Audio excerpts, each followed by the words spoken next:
Olá! Então, na aula de hoje a gente vai falar um pouquinho sobre quadro de distribuição. Então, o quadro de distribuição é o local onde se concentra a distribuição de toda a instalação elétrica, ou seja, onde se instalam os dispositivos de proteção, manobra e comando. Tá? Então, a gente tem uma imagem aqui de um painel aí, um quadro de distribuição de sobrepor, os disjuntores terminais, os nossos equipamentos de proteção, residual, enfim, contra-surto. E aqui uma fotinha aí de uma planta baixa, né, mostrando aí que todas as derivações vindo lá da minha medição e indo para os circuitos terminais. Tá? Então, nele chegam, né, os condutores do ramal de alimentação, que vem do medidor, ou centro de medição. Dele também parte os circuitos terminais que alimentam as diversas cargas da instalação. Por exemplo, iluminação, tomadas de uso geral, tomadas de uso específico. Então aqui tem o meu quadro de distribuição, né, nessa planta baixa, e a gente vê o nosso eletroduto vindo lá da minha parte de medição e aqui, né, todas as derivações para o resto da instalação elétrica. Os dispositivos de proteção, manobra e comando devem ser instalados e ligados segundo as instruções do fabricante, respeitando as seguintes prescrições da NBR 5410. Acessibilidade. Todos os componentes instalados no quadro de distribuição devem facilitar sua operação, expensão, manutenção e acesso às suas conexões. Então aqui é um painel aberto, então a pessoa que abrir vai poder acessar aí os meus disjuntores terminais, os nossos disjuntores de proteção, de forma fácil e direta. Tá?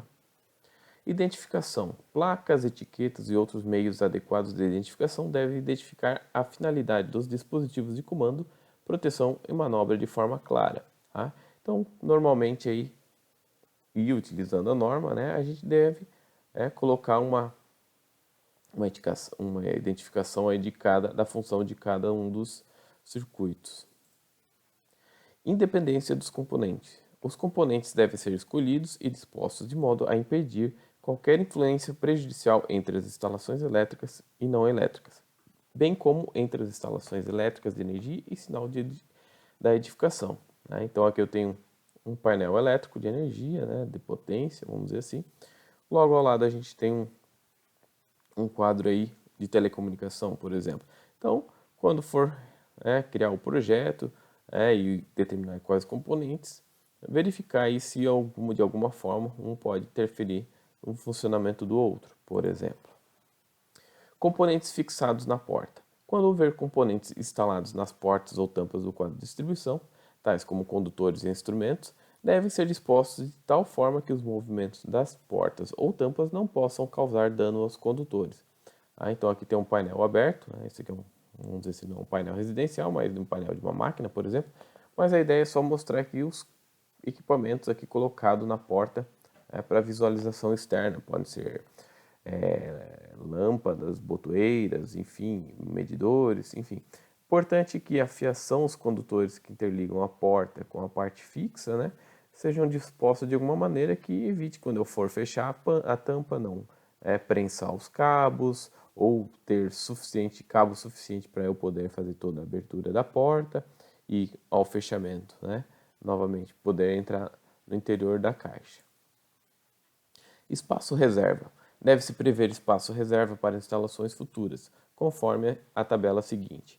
Então, se houver aí, até 6 circuitos efetivamente disponíveis, então deve haver aí 2 espaços, né, no mínimo aí 2 espaços para circuitos futuros. De 7 a 12, 3 espaços, 13 a 30, 4 espaços, e se o número de circuitos aí efetivos for maior que 30, então é 0,15 vezes o número de circuito.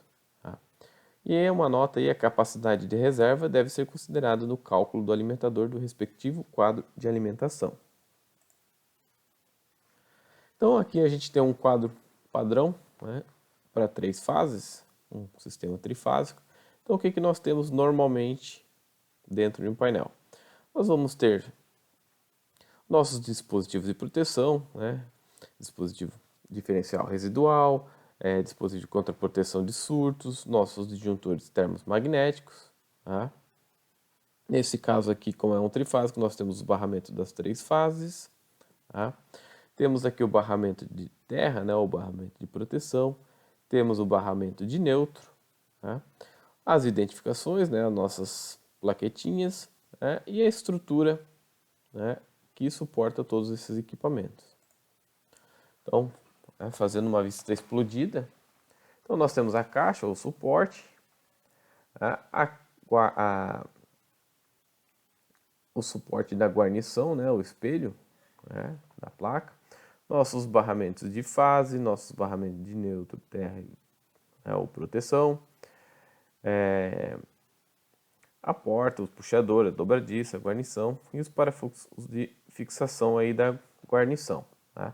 Guarnição, então, ela é a nossa proteção aí contra a parte viva, né, para que nós, né, os operadores que forem acionar esses disjuntores, não acessem as partes vivas. Né? Se remover essa parte aqui, a gente consegue encontrar, então, os condutores, os barramentos principais. Onde deve ser colocado o quadro de distribuição? Então, eles devem ser previstos para ser colocados em locais de fácil acesso para possibilitar a maior funcionalidade possível da instalação e ainda ser providos de identificação do lado externo, legível e não facilmente removível.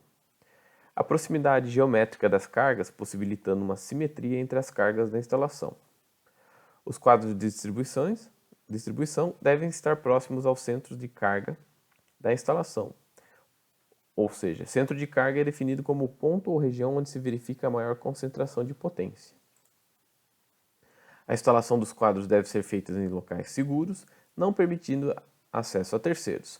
Cuidar para que eles não sejam submetidos a choques mecânicos. Né? Por exemplo, se eu colocasse ou abrir essa porta aqui, poderia bater. Né? Se ele abrisse nesse sentido, poderia bater nos painéis mecânicos. Então, colocar longe de intempéries, colocar longe de equipamentos que gerem umidade, água, ar-condicionado, por exemplo. Nos cômodos como cozinha e área de serviço, deve-se observar a instalação futura de armários. Né? Sugestão é colocar atrás de portas, desde que elas não sejam do tipo de correr, de trilhos.